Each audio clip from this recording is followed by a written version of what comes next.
With Tulok's vision subsiding, the heroes approached the mysterious creature holding the crimson lens. With aberrant whispers relaying evidence of additional lenses and a vague sense of their significance, the heroes went toe-to-toe with the Gug. Tulok nearly lost his life in these moments after his visions, but with his safety secured and the crimson lens in hand, Tulok used his occult knowledge to trace a connection to this ominous artifact back to the odd stories in Otari. Fearing what this may mean, Tulok fruitlessly tried to destroy the lens, and so the heroes sought out to understand this link. And while doing so, Nirkaj stumbled upon the stone-scale kobolds resurfaced from the warrens below the town, and their leader ready to speak to the townsfolk. Hey there, creatures and denizens of the North. We have a favor to ask of you. We want you to go out there and tell one friend about our shows. Word of mouth is so important for a grassroots network like ours, and each and every one of you can help a new listener find us just by mentioning one of our shows to a friend, a DM, or some rando in the streets that looks chill. We'd also like to remind you that we've got a free public Discord where some of our most dedicated fans hang out at unchartednorth.com/discord. We'd love to hear from you, the good, the bad, and the ugly. Bring it on! And if you really like what we do, you can help us create these shows and get some cool other rewards while doing it at patreon.com/unchartednorth. That's it! Enjoy the show, baby!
Life changes. Oh my God. Oh, big ol' life changes. Who's ever done a big ol' reset on their life? Duncan. I tell you, it's nothing quite like having your character come from Absalom for mysterious reasons and reset the whole thing they're doing. What's that like in real life, I'm wondering? What's that like? This is an inverted segue, by the way. Ooh, start with the segue and work your way back. Well, it's the only way we can successfully do one, I feel like. That's fair. Now it's and then completely dilute. We'll probably end up not talking about the actual banter topic. Yeah, exactly. Do tell us, Dunk, how was your drive across Canada? Yeah, okay, we'll let the kobold out of the bag. I drove across Canada. I guess everybody in the Discord already knows. Oh, thank you. Oh, that was a long thing to hold. Hey, you folks out there, get in a parasocial relationship, join our Discord, and you'll find out about this stuff a lot earlier. I'm coming to you from BC, hey, everybody. It's light out. Whoa. Pacific Standard Time, Pacific Daylight Time. And for the listeners, how many hours difference is that from your old time? 4 hours. God 4 damn. hours. The fullest stretch of Canada from the East Coast. Canada be big, Probably one of the yo. most mind-blowing things that I see non-Canadians experience is the time zone differences we have. And I love to remind them that Canada actually has 4.5 time zones. Because if you go to Newfoundland, it's a half time zone. Wait, so they're 30 minutes ahead? Yep. Yeah, they do a 30-minute ahead of the East Coast. Yeah. What? Yeah. That's so fucking stupid. Like That's I pretty know silly. we were supposed All to talk time about. zones are fucking stupid. I guess you're right. I should have Okay, have I'm drawn that gonna, line. having just done the drive, I'm gonna have to disagree with you, James. They have been pretty helpful, and I've been able to see the difference. And as a morning person, I'm so much happier here, where I'm like on the eastern part of the Pacific time zone, so the sun gets up like super early and then goes down a little bit earlier. Mhm. But Time zones were fine when we weren't a global community. Now that we're a global community, UTC is the only thing that makes sense. So we can just be like, okay, we start at 21, and we all know what fucking time that is. I kind of know Nah. what you mean. I mean, daylight savings is definitely the big bullshit that we've glossed over. We Yeah. don't need it, but time zones I think still have their place. But I know where you're coming from. You're advocating for a different kind of confusion where it's like 21 means something different for someone else in the world. And that's No, a whole UTC different is level of standard. confusion. Universal time code. It was always 9 o'clock.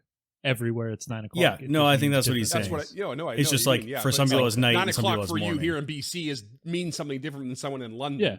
You know, and that's a Yeah. different level of confusion. Yeah, That's a boo. whole new. Well, I whole just new I just thing. want to say Dunk called it with immediately getting off track on the Bant topic. Yeah, we're way The off. tangent. Yeah. So Duncan, how I'm was pretty your ride happy to across keep Canada? going on this time zone thing. There's a really interesting, I think, 99pi episode. It might be one of the mini stories, but like China doesn't have time zones because they just want to be all on China time, and it really Right. kind of fucks with a lot of people. Yeah. And I like the argument for wanting to be able to get off a plane or something, and like, you know, that 8 a.m. is going to be 8 a.m. and you don't have to do math all over the place to Right. kind of generalize what time it is Mhm. pretty helpful. So there's almost the argument that the globalization with plane travel is makes time zones a good thing, and Mhm. life changes are important. What's the next question, Freeman? Duncan, what was your favorite thing that you saw coming across, whether it's a natural thing or a man-made thing? Ooh, Or supernatural if you saw any favorite ghosts. thing. Yeah, a lot of ghosts. It was spooky. Couple So many Bigfoots, couple ghosts. small feets, no medium feet. Oh, thank God. Thank God. Severe lack of medium feet. Honestly, just like the change in geography, going into the mountains, I think, is a really profound kind of experience, especially if you haven't been in the mountains before, but you just go through so much flat, boring, no offense to the flat, boring parts of Canada, but that middle bit, real flat and boring, and then you get into the mountains, and it's just like, you see them from so far away, and then they just get bigger and bigger and bigger and bigger, and then it's like, it's really profound when you're just like, see everything dwarfed by them as you get closer. Right. It's pretty spectacular driving from Alberta to BC, and it's pretty fucking wild. Mm.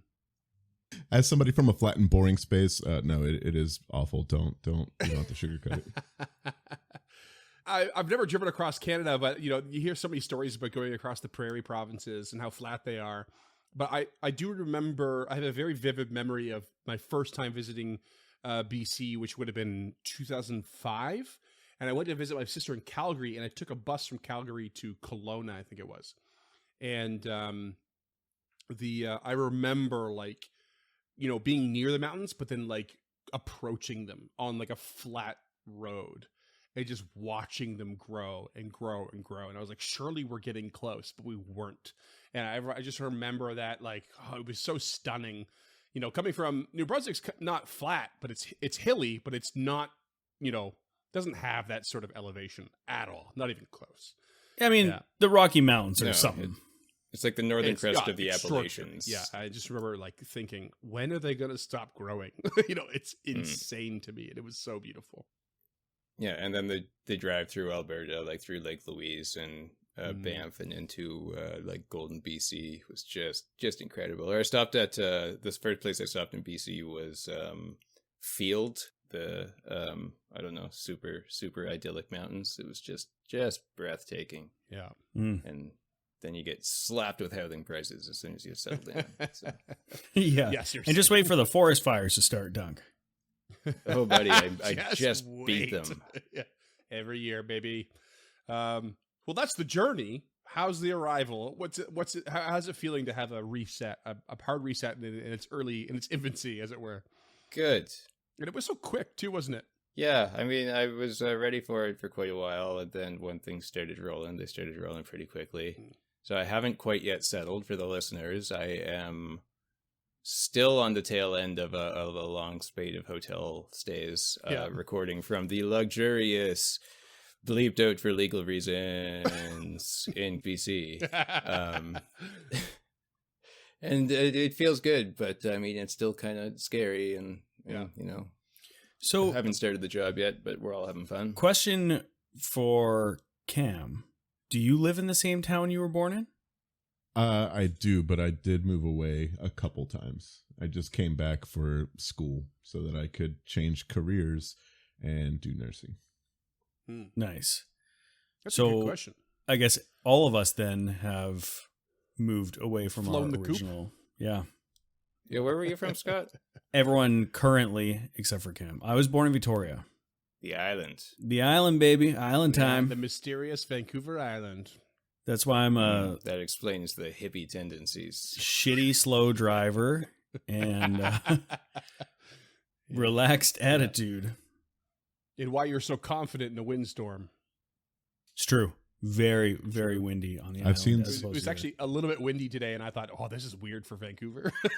Usually Yeah, the it was island blocks this. exceptionally windy here, too. I've seen Scott in a windstorm. Didn't look like he was going to topple over Oh, at yeah. all. Didn't look. The mane was going. The mustache He's like a- fluttering.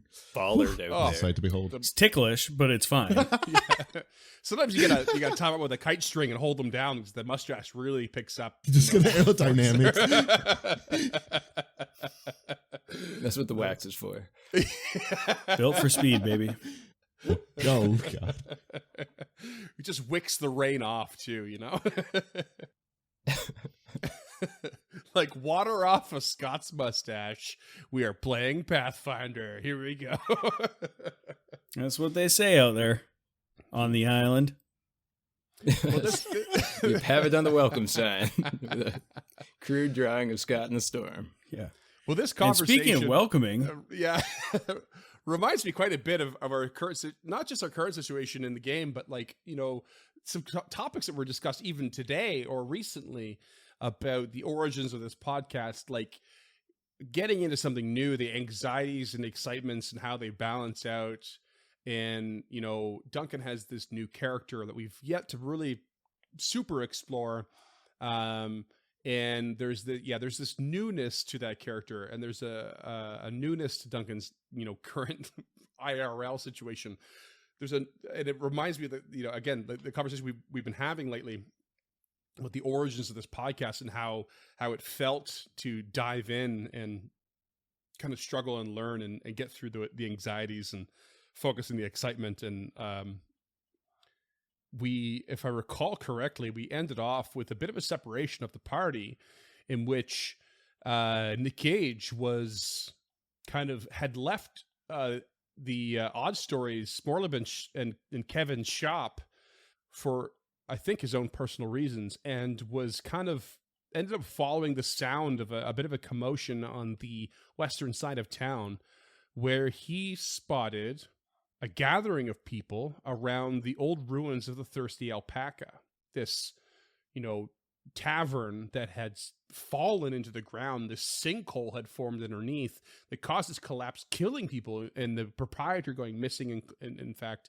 And suddenly, with Nick's sort of coming out of the Otari Fisheries basement, reminded the town that the kobolds have been around for a long time, and they used to cause a lot of problems, but they've been silent for a long time. And now suddenly, in what the town has often believed to be the fault of the kobolds, they're now standing on this rubble, this ruin of the tavern, with townsfolk gathered around them. And amongst the townsfolk, you can see Duncan, you and your character. You can see some guards. You can see.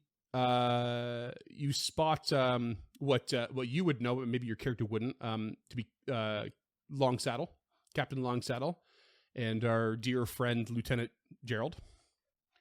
And there were a bunch of kobolds standing on the ruin, and Alamora Enkelholtz, along with a smattering of children of Otari, are all sort of sitting on the perimeter of this ruin, almost like not reverently, but attentively,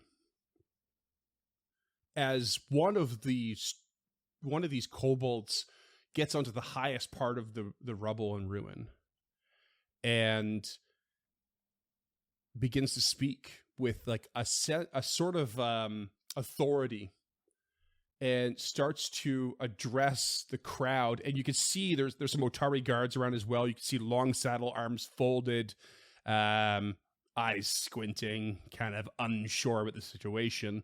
Gerald kind of handling the situation a little bit more actively. The guards a little bit unsteady.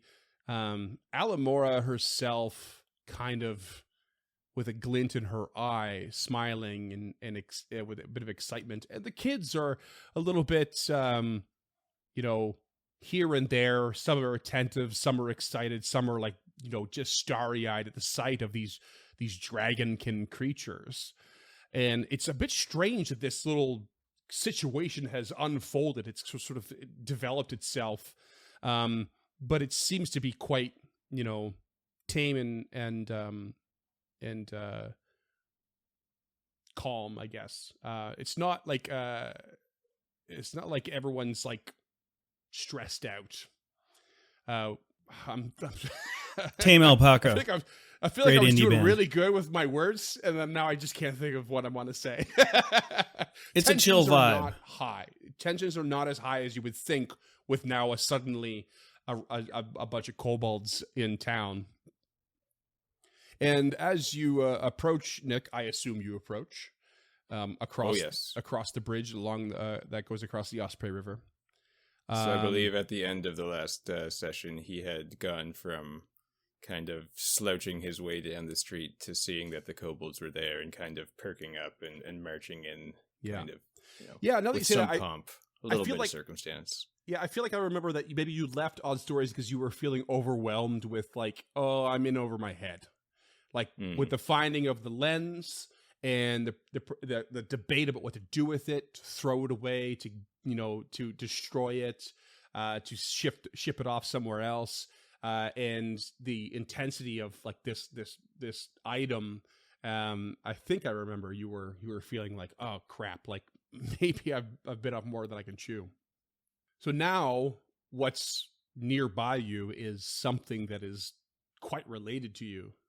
And as you see Alamora kind of like settle some of the children, kind of, gently scold them or refocus their attention to what's happening, you see this blue-scaled kobold standing on the highest part of the rubble. Someone you know as the Adamant.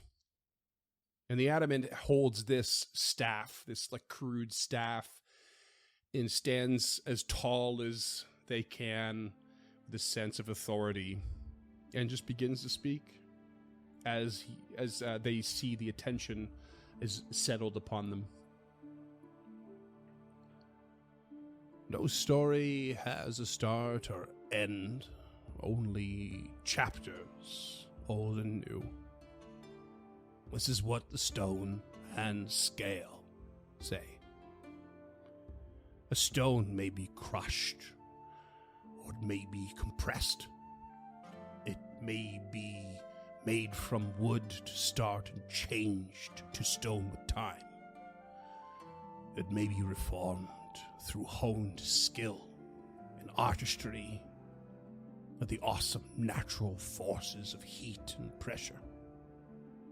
A scale may be shed, left behind, or put to other use.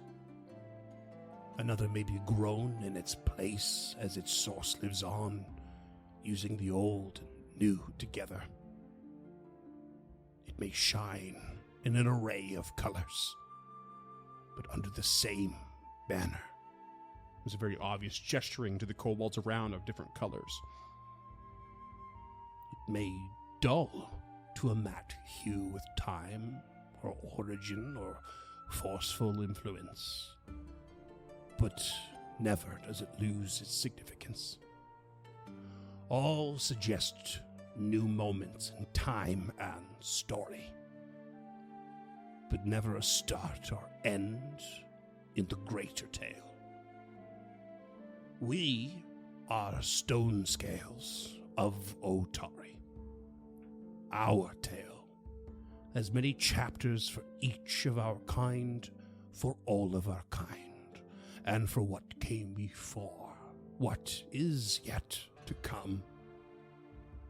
We stand as an example of change, but also of the struggles to face it and accept it.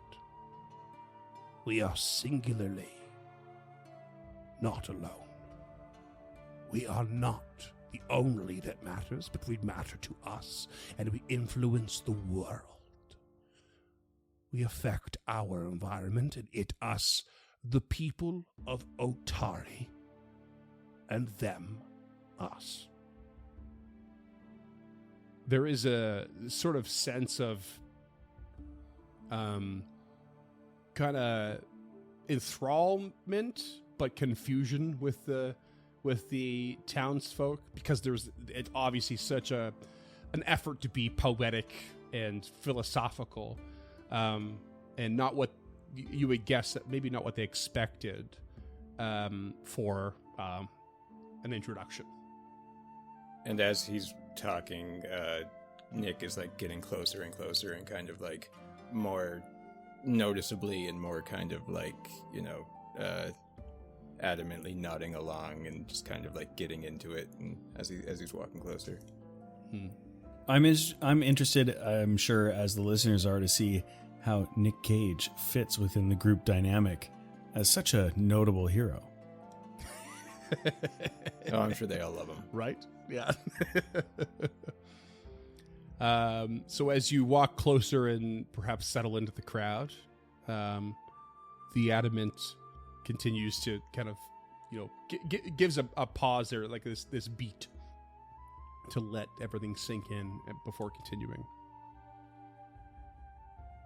Before these lands, we were among greater tribe of stone and scale in the undercity of Absalom some 400 years ago. Once led by Ka-Ajin, who felt a connection to the natural stone rather than the worked.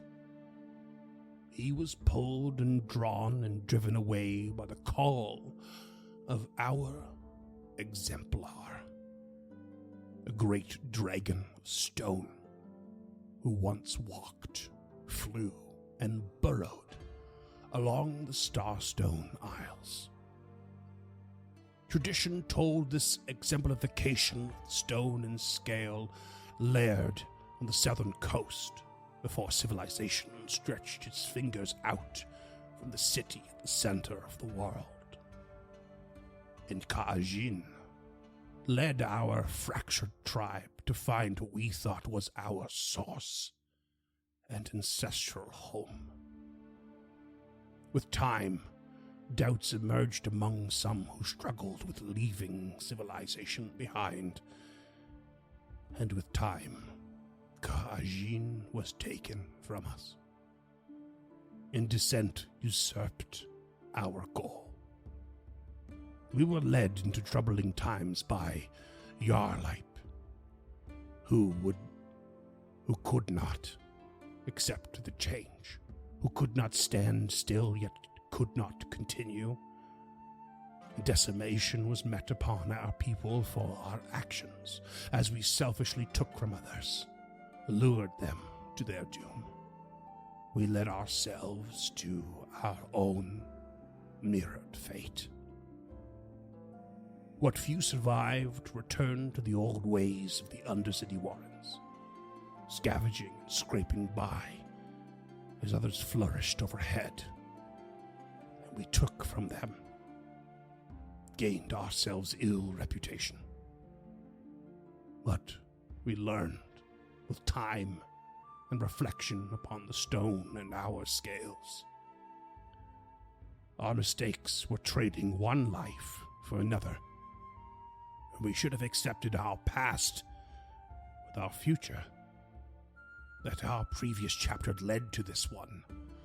It was not a new tale, but the continuation. We cannot leave our old selves behind. A statue is a new form, however crudely or expertly made. But it is still the same material it always was. Simply come from raw to refined. The townsfolk do seem at this point to sort of be settling in on the purpose of this audience lecture. And the kids are a little more attentive now, a little quite enraptured with the story, if not completely understanding it. You can see that the townsfolk some of them are nodding with the understanding of the history and where things went wrong for the stone scale kobolds. It's quite famous in Otari. I don't know if any of you remember exactly when you covered the research on the history of Otari. The kobolds were quite famous for having caused a lot of trouble in the area, as it were. Yeah, they used to lure people to town, or sailors, with fake lights, and they would come up and kill them / plunder from them Run their from pocket. the wards below. Yeah, yep. I'll give you a hero point for that, Scott. Hey! Hey! Mischievously. Yeah. On the kobold side, I will say mischievously. It's just a prank. Yeah. It happened between foundings of Otari, basically. So the original founders were the Rose Guard, and when the last one finally died off, the town was slowly abandoned, and then the kobolds came in and caused a bit of ruckus, and that's when the descendants of the Rose Guard came in. Meklani Menhemez, the descendant of Sefna, led a party in to reclaim the town and took it from the kobolds. Nick, doing anything else I'll give you a quick moment to do something else if you want. I mean, he's just trying to get as close to the speaker as possible. Okay. And kind of take the temperature of the crowd. You try to subtly wiggle your way into the kobold retinue. Yeah, like he you wants were to always look there? like he's part of the people. I love it. Okay. And we have a lot of dark red kobolds. There's some green ones. This speaker is blue, but you're like a pretty stark orange color, aren't you? You're goldish. Yeah, you're brass. He's brassy. Brassy. Kinda. So as you're edging your way in nonchalantly, the adamant. Oh, there's some chalance. There's a certain amount of chalance that can't be avoided. The speaker continues. It is with this aim in recanting, conserving, and evolving our tale that we come before the people of Otari. We are of stone and scale, but we live with wood and grass, earth, soil, mineral and metal. We are adamant in our place, and it is as it's always been, among you. Very much directing that to the people of Otari. But now we enter the light of reflection instead of standing in the shadow of the past. And we have thanks to one of our own for this. We are stone and scale. We stand with the elements of Otari, if you'll have us. I am the adamant, the voice of our tribe. And we name Nirkaaj Pointing straight at you, Nick. as our ambassador. Not even knowing you were going to be there. And all eyes just turn right on you. And he goes from trying to make it seem like he's the biggest person there to trying to make it seem like he's the smallest person there. He completely freezes and shrinks. And it looks back up at Everyone the turns to adamant. you. And you can see kids get up and start walking over towards you. And there's this beaming look on Alamora's face and this squinty-eyed look on Long Saddle. And Gerald is just I don't know what to do with this.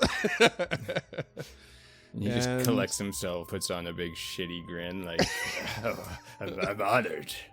Hello, children. Allow me to kiss and hold you. I didn't bring like enough a boss. business cards. I've only got the one, and I'm waiting for it back. I'm so sorry. Forgot about the business card. And that's when we'll switch back over to Morlabins at Odd Stories, where the rest of the crew, I think the rest of the crew, Lump, are you there? I forget. Lump is there and is Lump is sweating there. bullets. Just like you in Texas right now. Hey, hey, hey. Lump is just me role playing myself. This is all true. I'm a hideous warp of flesh. No, but Lump is sweating bullets literally because they have a rage lens in their possession, and there has been a lot of back and forth between the two people that Lump kind of looks up to the most in terms of Ruff and Tulok. And there's been a lot of conflicting, and Lump does not handle disappointing people well, and realizes no matter what decision they're going to make, they will disappoint somebody. So yeah, they are legitimately stressed out with this situation. Sure, that's fair. Because there really has been, I can't emphasize the amount of debate of what to do with this thing there was, and there's definitely a sense of like it must be foolish to throw it away. You know, it's one of those really weird enemy of my enemy things, where it's like this is dangerous, but can I put it to use? Is it safe to put to use? Should I? Do I have to? And that is when, Morlabin pulls out this stack of papers, and starts flipping through them.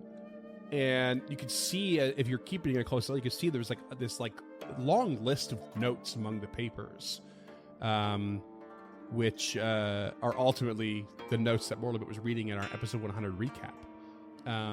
And amongst them, pulls out a paper that has a drawing of the lens in your hands, in your possession, and has a diagram of its measurements and its size and like its function, and its details on what it is meant for. And Morlabin's just like, yes, here it is. It's quite extraordinary that you've come across this thing. I didn't expect these notes to actually become of use. I thought they were esoteric enough, strange enough that it was something from so far away. I feel a bit silly now, considering that the lens is needed, in fact, for a lighthouse. Morlabint, how long have you had these notes? Not long. In fact, came into my possession only days ago. Where is this character? Freeman's GM brain goes, I'm pretty sure it was only a few days ago. give or take a week. Where is this character? Raw line, you said? Yes, dropped off by a strange creature. Someone who was staying at the Rotten Bow Club along the coast. Left town a while ago. He's come to my doorstep on a couple of occasions, and more than worse for wear both times. Always left something behind, promising the exchange of the true story. I've yet to receive any of it, but this information here is, it's very interesting indeed. Did they say where they were going after they left this? They did not.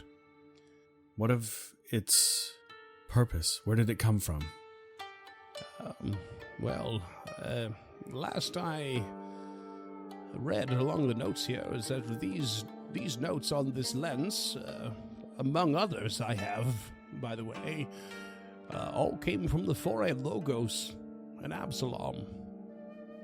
And Tulok turns to Ruff and says, did you ever hear of this character? Your time in Absalom. You headed there. Has he? You've never met, so I don't think so. No, the name is unfamiliar to me. There is recognition in these drawings, these notes. I have seen this before, or we have seen this before. Yeah, if we could get real, like, metaphysical, or like, get real fantasy about it. Like when you cast your eyes across the notes, which are in incredible detail, very long, lots of pages, but like maybe certain like phrases and words like pop out to you, and you can see the references to your own name within them. See references to your uncle, and there's these some of the memories of what you went through in the 4R logos start to come back to or at least come to the forefront of your mind, and you can feel this. There's a connection in the notes here to you and what you've been through. Yeah, I think as Morlabin's like flipping through them after Tulak and Ruff had this brief interaction, Ruff just drops a paw on the counter, like stops Morlabin from rustling through, makes direct eye contact with him. Sitting on the altar is a large stone, finely bound with beautiful leather and embossed with ornate gold filigree. Opening it releases a waft of new book smell, and a light creak comes from the unused spine. And then he turns to Tulak. Every page is blank and seems untouched since its making. But somewhere, in the midst of its pages, is a gap. A single page torn away. And Morlabin is giving you this look of like, what the fuck have you done with Raphael? Because how the hell could you know that? Because he knows that. He's read the stories, read the notes, and he's just like, you are not, having that moment, like, you are not the same person that I knew. And, beyond the obvious physical changes, like that, it kind of hits home. You can see it in Morlabin's face. Morlabin, what other notes did this raw line provide you? There is an extraordinary story, a lot of which is hard to believe. But the longer you read it, the more you feel like you can't unbelieve it. It's quite a tale. You're welcome to them, of course. But perhaps it's best to take a look at this lens you have. I've scoured and pored over these diagrams, and they gave me pause for concern. Only in theory. But here you stand with the practice in hand. This crimson lens. It is not to be toiled with. And it is a member of a group. And designed to be put within a fulcrum lattice. For all the lenses. And I'm just going to identify the crimson lens for you in your inventory now. Ooh. Also, Fulcrum Lattice is my favorite Tool song. Fulcrum Lattice.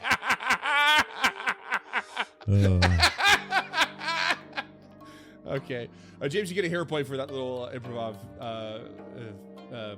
thing with the whole book. That was awesome. But Duncan, you also get that. That was great. Hey. we got 3 hero points out already. Oh my god. Fucking Fulcrum Lattice, my favorite Tool song. I just quoted the notes you wrote directly. Oh my god, that's cute. I know. That's great. I love it. The Crimson Fulcrum lens reads as such. This concave lens has a drifting crimson cloud resembling a slowly swirling blood within it. While you have the Crimson Fulcrum lens invested, you seethe with malevolent fury you can barely contain, which we've already alluded to, of course. You gain a +2 item bonus to saving throws against fear effects, and a +2 item bonus to your melee strike damage. This increases to a +4 item bonus to damage if the melee strike has a Jaws attack. That's why that Gug hits so goddamn hard. Or, it hits hard already, but it was extra hard.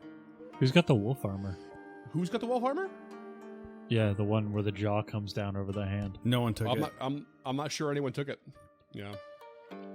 We barely took I anything. think from the Krucka's Krakow. still dressed up in his wolf armor. It just felt a little weird getting all handsy to just on him. like disrobe him. No, he was already disrobed by Vandy.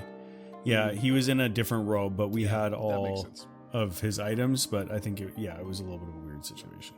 The lens can also, of course, be activated in two of the following ways. Two different ways. One of the following two ways. Words. There's I'm gonna send you the notes for the class that I'm in. there's a 2-action interact once per day. You grasp the Crimson Fulcrum lens in one hand and make a strike that doesn't require that hand. The strike does an additional 1d8 precision damage or 2d8 precision damage if you make a Jaws strike, and doesn't count towards your multiple attack penalty. Oof.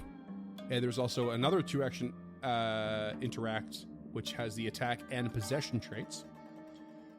Effect is while grasping the lens, make a melee spell attack roll with a modifier of +18. On a hit, you force the splinter of Nimbeloth's essence from the lens to possess the target. You're no longer invested in the lens, and the target gains the benefits as though it had invested the lens, but can't activate the lens's other abilities. This effect is permanent, but it can be ended by any effect that removes a possession effect. The lens doesn't have any magical abilities until the possession effect ends. When it does, the essence returns to the lens. Well, that's cool as fuck. Feels like playing with fire a bit. Right. But I've been saying the whole time. Oh, So real bad. Yeah. That raises some really interesting questions, though. With possession, because normally when something's possessed, it takes half the damage. So if you possess yourself, the thing inside you would take half the damage that you would take. Or if I went over and slapped Ruff would only take half damage.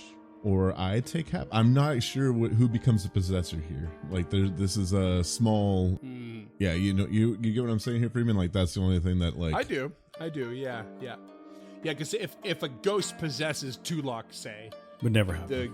the ghost, the ghost is now like, experiencing it. Like they have a host, and the host is taking the brunt of the effects that affect the ghost, basically. So the host or the ghost itself, the possessor, has like benefits or resistances or what have you. Yeah, but this is the shard of a the possession deity. trait has a long list of like 3 paragraphs worth of information. But But it's the shard of a deity. We're not talking about like a single spirit Yeah, possession. We're talking about we're not. Yeah. It is something definitely different than the usual possession. Definitely.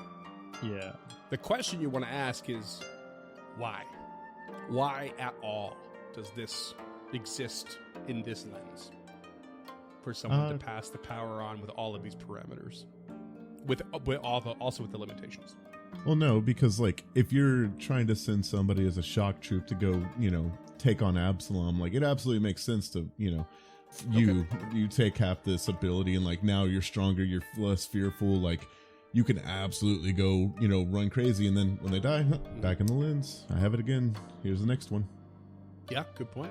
I wonder if this is part of the effect that Belcor is giving. Like, this is why the undead attack as opposed to just rise. This is the controlling, this is the directional aspect of the gauntlet, whereas the rest of them just raise and whatever. This is their modus operandi, I think.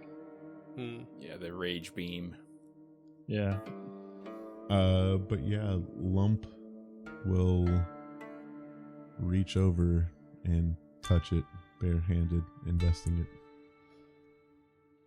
Oh, okay. Okay. Okay. Lump. Ruffle 2 action pointed at Kevin. Motherman's mine. What did he ever do to you? My husband.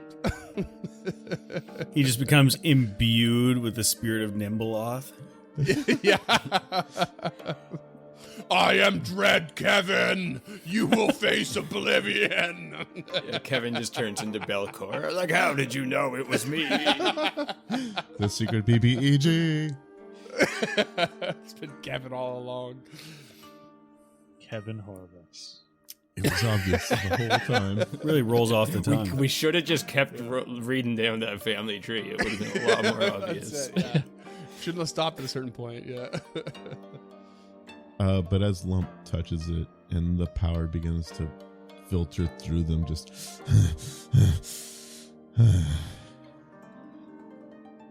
why are we still here? Lump, Let's get back. What? what have you done? I will take the power of our enemies and I will use it against them. No. No, we will not. We need to destroy this object. And how would you propose we destroy it? Excuse me, friends. What? I understand your concern, Master Tulak, but I wouldn't recommend that. Why? What have you read? Well, I've still... Tulak says, but eyeing up Lump and this drastic change in demeanor. I've sort of been, I've yet to parse the full details and significance of these diagrams, but Lump is not wrong in assuming that this could be used against your enemy, our enemy. You see, there is a distinct disassociation with the dread god of Nimbaloth and those who worship her. The power within this lens, with all of the lenses, is related to that god. It is not related to Belcora. She sought to use it to her own whims. What they were, I'm not sure. But they are not her power. They are a power of something beyond, something else. Just like turning the light of the lighthouse, focusing its beam. You can pick your target. Perhaps these lenses allow you to focus upon her. Belcora, Har of X, and her destruction. Are these going to be like the fucking Captain Planet rings where we each need to get one to summon, summon the Rose Guard I back think to it's life? we're both going to need one to end Belcor personally. But as Morlabent says that, Lump will take fingers underneath their breastplate, and you hear them just pull apart the flesh tearing as they shove the lens underneath over their muscle or over their skeleton, and underneath the muscles they seal it back and stitch themselves closed. Gross. Tulak looks kind of wide-eyed at this. Duffy's like, I can relate. You wanted to go. You wanted to end this. Why are we waiting? Tulak turns to Lump and says, "We make decisions as a party. You have rushed to use something which you know not. While I trust you, and I trust your judgment, Lump, don't be hasty, for the end is not Didn't clear." you try to destroy it without asking us? You attempted to destroy it. You didn't ask us. You threw it. So don't be a hypocrite. You want to go down there and you want to end this. Let's go end this. I don't like this, but I respect what you're saying, because truly I did. But do not let this power consume you, nor should you let it fall back in the hands of Belcora. You must understand the gravity of what you keep within you. This is no simple trinket to be toyed with. I thought I made that abundantly clear when I sewed it inside myself. Your body is a body like any other. It can be destroyed, and one day it will be destroyed. And many bodies have been destroyed upon this path. And on that day, I will face God and walk backwards into hell. You and I once said, by whatever means necessary. Maybe I should trust that today. I would appreciate it.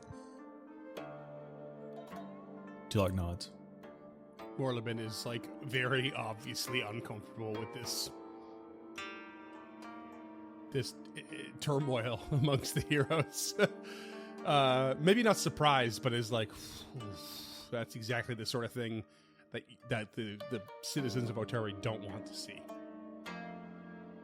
Because it's scary. I'll bet things look real fucking scary from your bookshop, buddy. Right? Small business in this economy? Of course it looks scary. Yeah, so I figured at this point, I don't know, do we go back over to Nirkaj? I'm lost in the sauce over here of this roleplay. Well, I think Morleben would be like, if I'll dedicate more time and attention to the study of these other diagrams in the meantime. Perhaps keep an eye out for these other lenses. I can tell you at least there are the colors that you're looking for. The details, not so much just yet. But keep an eye for the emerald, the ochre, and the ebon, as they are described. I will do my best to have the information available to you should you come across any or each of them. How much do you think Ruff remembers at this point? I kind of always want to play his experience in the Four Logos as dim memories at best. Never a full reveal because of too many minds in the same space. Okay. But if you perhaps want to... Do you want to investigate the full story and notes more? Do you want to ask Morleben to take some with you? We can work with that if you want. Yeah. Otherwise, if it's a cursory glance and you're moving on, then there's not much else I can give you. Yeah, I'll get to that because I do want to roleplay that out a touch. Sure. Yep. I just want to make a call right now. I think that final lens, the Oberon, Eben lens, is what Belcora herself is holding, because its invocation is insubstantiability. So I wonder if that's what's making her a ghost. So I'm calling the final chapter shot here. Okay. I agree with you. So if he gets a hero point, I do too. Me too. I want to start our next campaign with 2. We do not do bandwagon hero points. it's not a thing. That's a dog pile hero point. So Shoonie pile. I'll tell you what, if James happens to get a hero point for that, and you better make a note of this because I'm going to forget, I will allow him to share it with only Duncan. All right, listeners, keep us honest because none of us are going to remember this.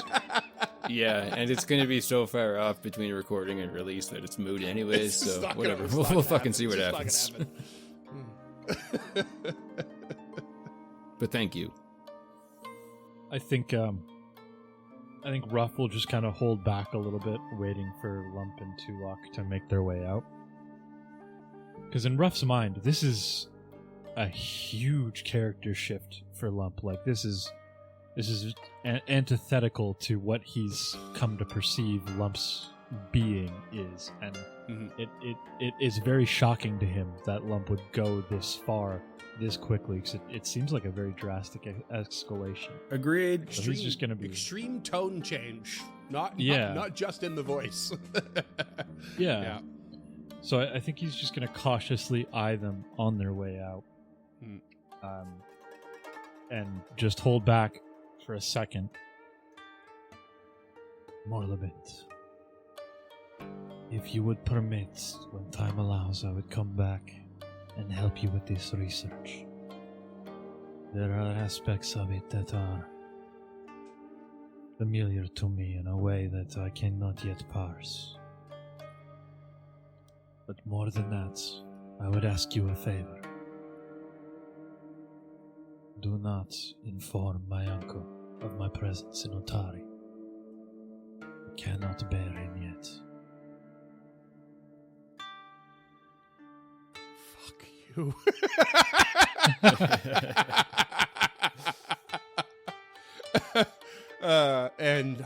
Morlibin's heart just fucking sinks. Just having that, one of those moments that I'm having right now, going, oh God, I didn't think of this at all, but I know it. And it's just like, This is one of the main reasons Ruff hasn't gone into Atari, because I'm Yeah. not ready for this yet. hard swallow. And it's just like, Raphael, No, more Libins. I need to keep moving. Keep my eyes on our new and enraged friend. I do not trust that lens. But I am sure whatever we have to discuss, we can do soon. But now is not the time. And he never took his eyes off the door where Lump went. Like he's just been Mhm. following them and Tulok this entire time. So I don't think he's even clocked the frog in Morlibin's throat, and I think he just Mhm. pops off and gets out of there. And that way neither you nor I have to deal with this right now, because I'm not prepared. And I know you're not, but it needs to be Yeah. addressed in character. I'm ready to roll. I'm ready to role play it, but I'm it's, not. but yeah, no, it's a bit rough. Yeah, Yeah. as it were. Yeah, and yeah, like Morlibin just has this sense of I'll give you like a behind the scenes of Morlibin's head instead of role playing it. It is like Raphael is a crazy mystery. This whole lens thing is a crazy mystery. The story that was left behind by Talford Brawlin is a crazy mystery. And what really sticks in his craw is that there is no solid answer to what happened to Arthur for him. He doesn't know. He just knows that Arthur was left to die and is terrified that that's the truth. And so there's just a massive ball of anxiety on several fronts for Morlibin right now. Has always been an ally, but now seems to be an extraordinary key role in what's happening. And it's coming from like 4 or 5 fronts, and he's barely handling it, basically. And if you were to roll high in a sense motive, that's what you would get. Yeah, it's an impossible situation for them, and yeah. And for the listeners, it's only because of Freeman's Deckard Cain voice that we keep going. Yeah. It's the best. I do want to stay a while and listen. Stay a while and listen. Good to see you. My 2 practice lines every time. I hope there's a Deckard Cain voice in every show we do. Yeah.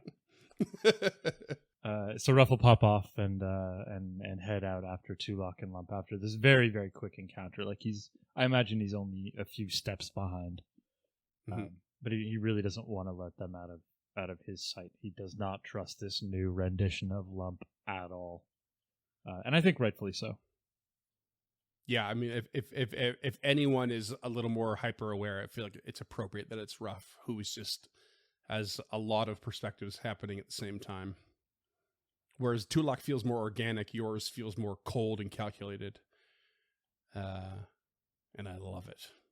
Yeah, some days I like when the old Ruff shines through, that jovial little pup, but For sure. Yeah. that's not this Ruff. That they may not even be the same Ruff. That it may be a different timeline. Mhm. I don't know. A rough around the edges. Yeah. Boo. Thanks for fishing. No hero points. As you leave the shop and kind of wander down the streets, I suppose, trying to find where Nick went, it's pretty quick that you discover the sort of gathering over on the other side of the river.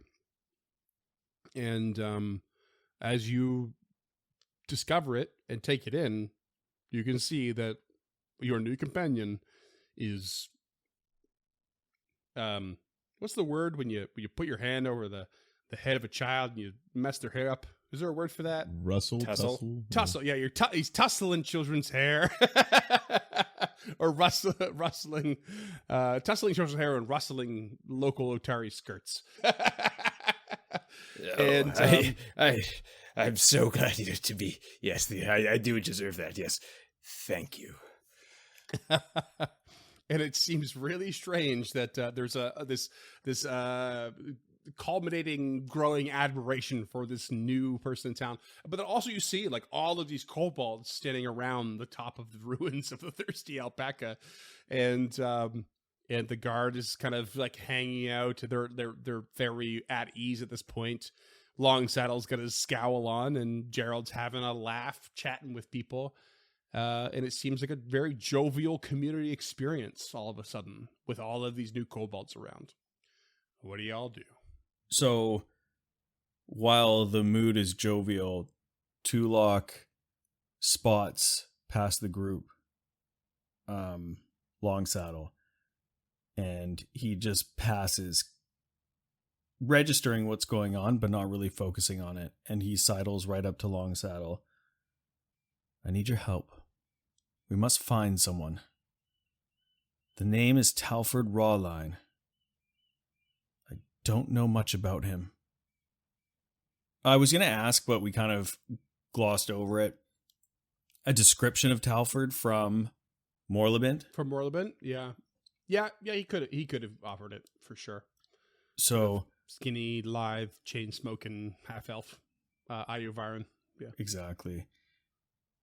This is ragged description. as shit. He looks rough and is potentially dangerous. Piece of shit. I need to find him alive. He holds secrets that will help us. Please put the word out. And he's like not taking his eyes off the crowd and the kobolds. And he sort of says, why should I? Why is it so important? You can sense that his gut is like, why should I help you at all? And then he corrects himself. There are secrets that we are slowly uncovering. And apparently he has uncovered them already.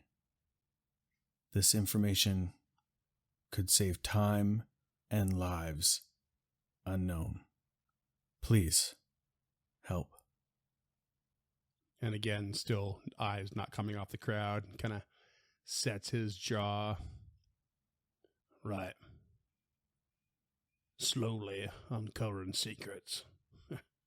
How succinct. I'll keep an eye out, Tulok. I'll let you know. Thank you. And Tulok turns and heads back toward his companions and says, I fucking hate cops, under his breath. Me too. No, Tulok doesn't say that. Scott does. And then continues that. Gerald's there, like, bouncing a child off his knee, like, playing, what's the hand game? Something pancake? Patty cake? Patty cakes? Patty cake, that's the one with a kobold. He's a bastard. He's hitting that kobold. Get him. Oh, shit. So if those guys approach the crowd, I think Nick would see them coming and kind of, hey, my new companions, don't you see? I'm the hero of the kobolds that I told you about. And everyone's so happy to see us. And you can see, like, this one blue kobold who's just, like, standing there kind of very reverently and, like, overseeing everything, is kind of, like, giving this sort of, like, I don't know, this gaze over Nick, like, watching what he's doing and how he's acting. Very attentive. And he can kind of see him, but he can't help himself. I, Nick Cage, the champion of the kobolds. I love how Nick Cage is so, like, stoked and happy and, like, lighthearted. Meanwhile, everyone else now, because previous episodes, Lump was just enraptured with Nick Cage, but now who knows what the fuck is going on with Lump. So the rest of us are all kind of dour and like, what the fuck is going on? Yeah. But Tulok approaches. Nick, I see that your companions are here. What is their purpose in town? Yes, as I told you, the kobolds have been organizing, and you just missed the most wonderful speech that I got the gist of the whole thing, and I can tell you that it was just fantastic. But the kobolds are here, and the kobolds are here to stay. Well, the town needs any hand it can get. I hope that the kobolds are as formidable warriors as you are. Well, not quite as formidable as myself, hence why I have been named the champion, of course. But the ranks of kobolds behind me are all sturdy and good people, and they've come to the surface to parley. And then he just kind of gestures over to the adamant. Tulok turns. Are you the leader? And the adamant kind of turns their gaze onto you and walks down from the rubble, and kind of greets you with a little nod. I am the adamant storyteller of the Stone and Scale. Leader, perhaps, but only in a sense of tradition, of wisdom, rather than a sense of tradition and command. I understand your history is long in this part of the world. But it was not long ago that in this very place, several members of the town were killed. Did you have something to do with this? Did I? No. Did my kin? Yes. Though it was not long ago, it was an element or result of our continued fracturing. This is a new dawn for all of us. We recognize the mistake. We found through Nirkaaj that a new dawn is unfolding. A new growth of a scale, a new settling of stone. I'm glad to hear it. We respect anyone who will come to aid, allies, against this power. Eyes will be upon you. It was not long ago, but we have a new enemy, and we shall combine. And I thank you for allowing Nick to join our journey. He has already proven himself quite the warrior, and going forward will be a boon for our party. Bear in mind, Ivarin, that Nirkash is an inspiration for our change. But his word, he gives a cheeky smile,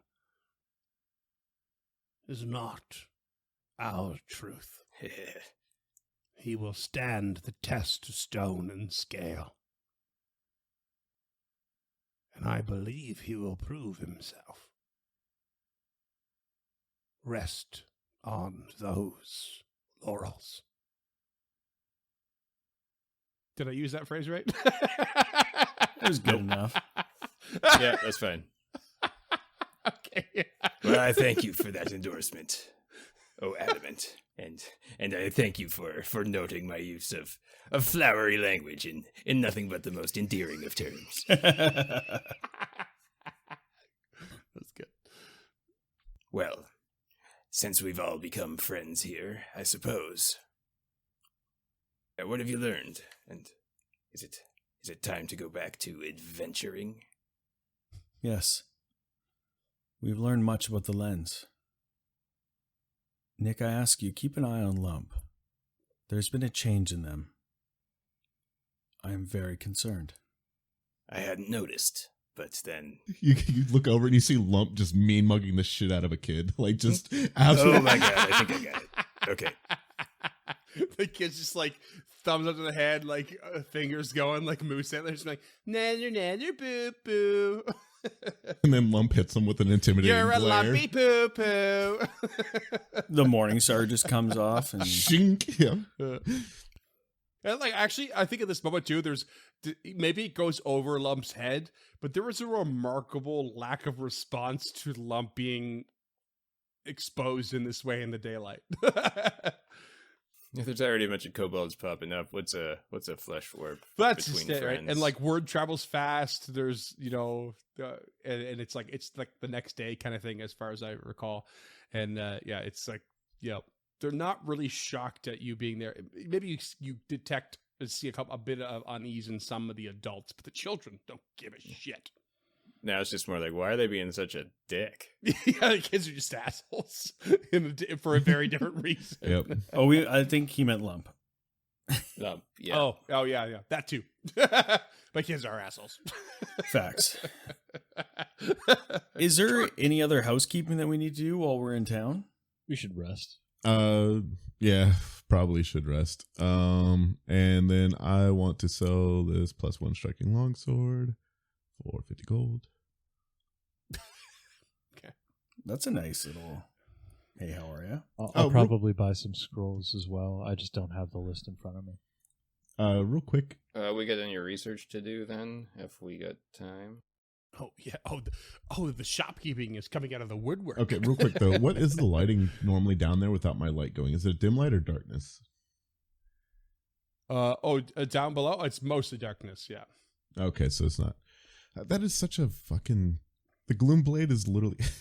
Literally worthless. Though. Yeah, no, well, it's literally worthless. It definitely depends. What? It definitely depends, because like Unless there's darkness, the full but there's a party lot has of dark like vision, it's useless. yeah, Exactly. there's a lot of ambient. Exactly. Yeah, that's it. The gloom blade is very particular. Yeah, Well, If that's you're an getting orc, sold. it's dope as fuck. Yeah, yeah, orc rogue done easy. yeah. I thought about that too when I first read it. I was like, oh, this is like if everyone has dark vision. It's pretty great. Or if even somebody in the party has a dark vision. Like it's a lot of darkness down there, but then there's a lot of reasons for ambient, like the sources of ambient light, like bioluminescent mushrooms, or like in the prison like, level I where would like, love to all give the this to door Ruff. frames are lit by infernal like light and shit like that. Liquid hot magma. Magma. But yeah, I'm gonna send the gloom blade and the +1 striking off to sell. That's it though. And the chul eggs, I guess, if talk to Galentine to get those delivered to Absalom to get a price, and then give us money whenever they get back. Roll me a society check. Oh, Okay. intriguing. I know why, but Because we got had. no, because it's gonna be black market type of thing. Not, I got a 23. It's not even black market. Crook's Nook is known for the best seafood in town, my friend. That's Really? a delicacy. Okay. You could sell that right over the counter. And how long was the stupefy for, Freeman? It's a full day. Okay. That's why we should rest. Yeah, Yeah. from what source is the question? Yeah. It was from the. My notes Chul. specifically say 24 hours. Okay. So we'll go ahead and rest for the night? Question mark. Yes. Okay. Yes. Yes. Let me just end that with a full stop. No longer wounded one. Ruff will spend the night outside of town again. Like, walking through, I think he's probably had his hood up as much as possible to try and not draw really any attention, even though it probably draws more attention. I was hoping to make a suggestion to Ruff, Too bad. but it was just to have whispered the same warning to him that he said to Nick, and just say, keep an eye on Lump. I know not what they plan, but something is different. Agreed. Lump is definitely just gonna follow Ruff. Can you get a cantrip scroll? You can. It would only last as long as the cantrip would. Oh wait, no, maybe not. I don't think you Yeah, can there's because they're not- innate yeah. spells. They're Not innate. not I know what you innate in the game parlance, but yeah. And okay, so only first ranked are listed.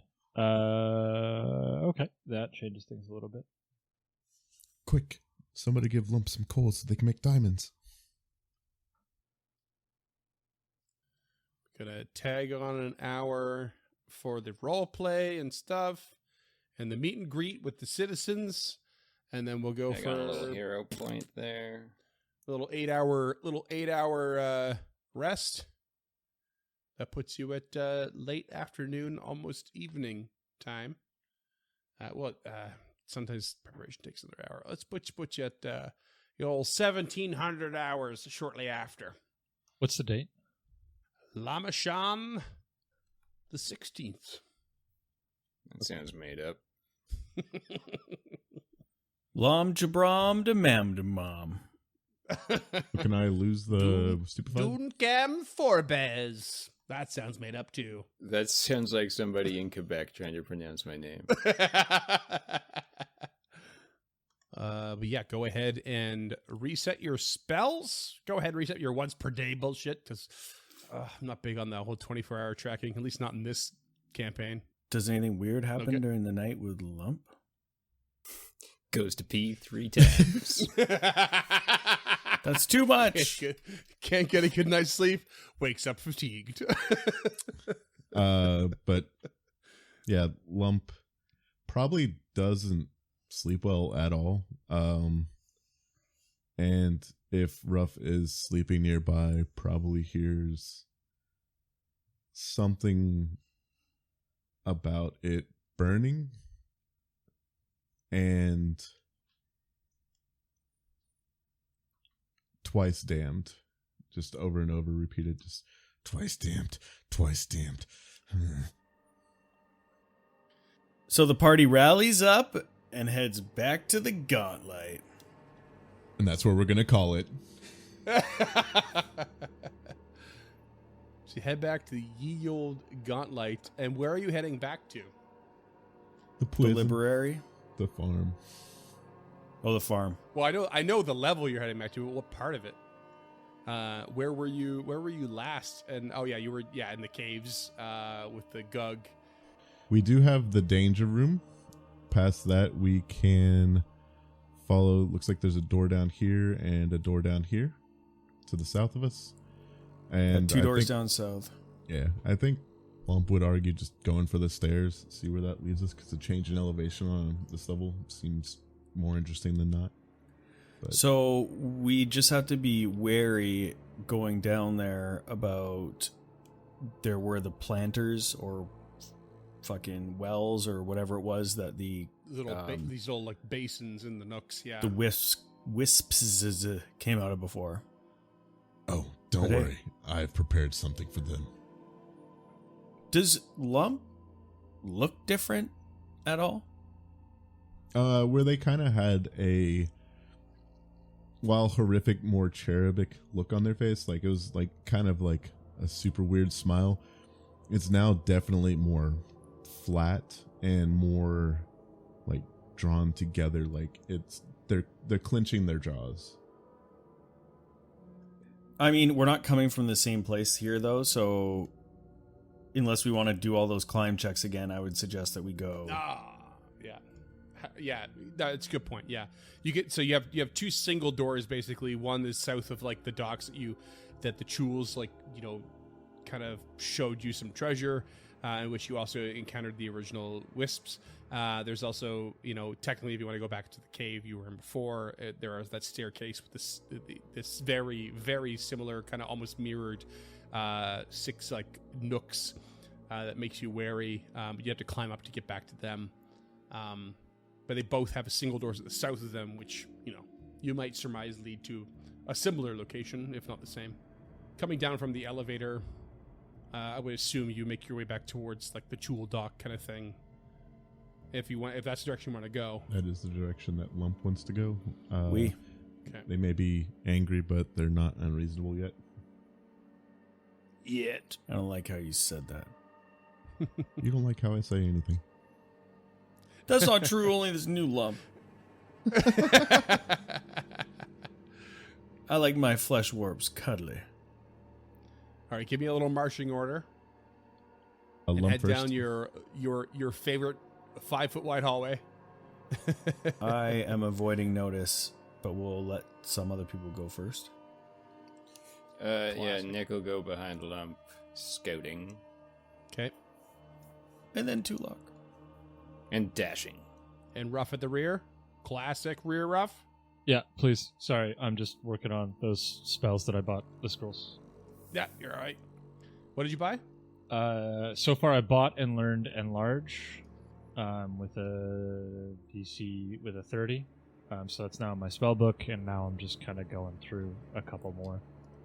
I'm not 100% sure, but there are a couple ones that I want to have as scrolls and a couple that I want to have as in my spell book. So. All right, so you're heading down the old narrow hallway, and Lump, you get to the sort of fork in the road, as it were, that once led to the room with the wisps, and you're reminded quickly that the door is open there, and you can see another single door to the west across that room. The door that Belcora had drifted through. But you are, I assume, headed south to the single door there. Do we want to see? Do we want to see where Belcora went through? Follow your heart, Lump. You seem to have found a new gut feeling to follow. The lens digs into their rib cage and they head west. Roll me a perception check. Sure. That is a 30. Not sure if it's going to affect your decisions, but the door to the south is emitting a rather pungent aroma. And perhaps you even notice a bit of smoke coming from under the door. Was the Just the tiniest, most subtle amount of hazy air. was the door to the left locked? No, We I never don't tried believe it. was. We never No. tried it, right? We bounced out. Okay. God. I just said listen to my Wait, the heart door- and what then do you went mean the- left. oh, yeah, and then that's Freeman right, yeah, gave yeah. me something else. Yeah. Yeah. Listen to your nose. This is a T thing all over again. Follow your nose. No, I think Lump is going to go to the left because they're angerous. And there may be a smell there, but Okay. they want to know. And as you continue this way, you actually, because you're suddenly your like senses heightened. You smelt that you were smelling that aroma, and you're like, okay, that's interesting. I'm gonna still go this way, and you start to smell another something that's more rot and mildew that pervades the air around this door. This is more my speed. And Lump will turn and almost roughly cast heroism on the kobold. And Tulok detects magic. Okay. And you detect magic from these basins, basically. And you can rule those out, but you don't detect much else from your current position. Okay. Ruff will take the avoid notice activity. Sword drawn. Staff of the Undead drawn. Lump with a shield raised will open the door.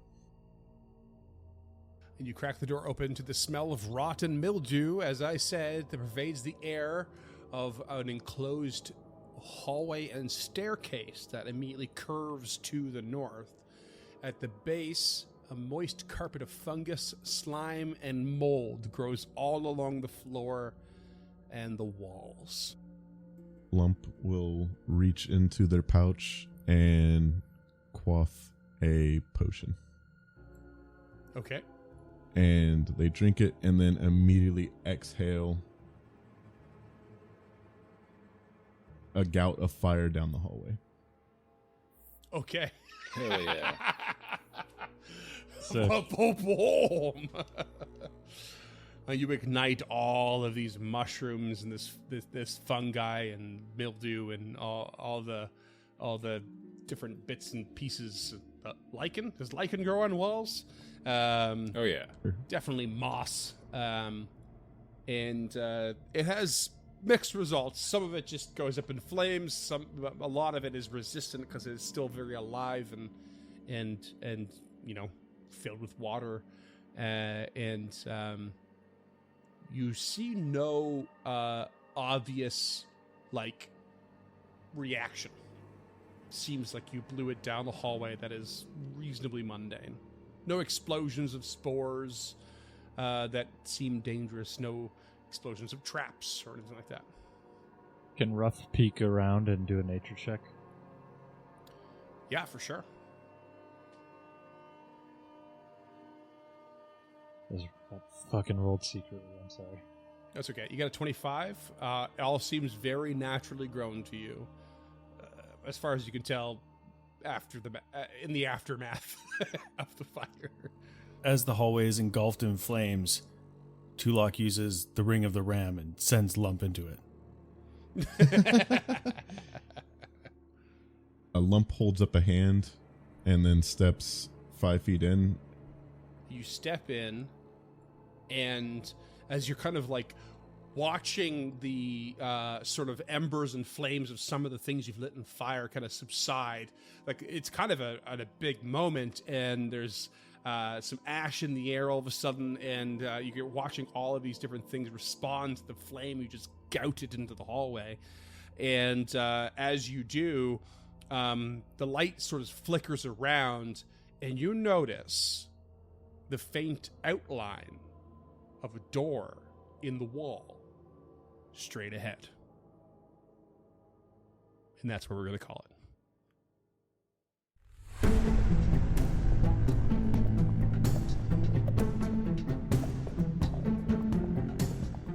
Stemming the Tide is an actual play podcast of the Adventure Path Abomination Vaults and is produced by the Uncharted North Network. Stemming the Tide uses trademarks and/or copyrights owned by Paizo Inc., used under Paizo's community use policy. We are expressly prohibited from charging you to use or access this content. Stemming the Tide is not published, endorsed, or specifically approved by Paizo.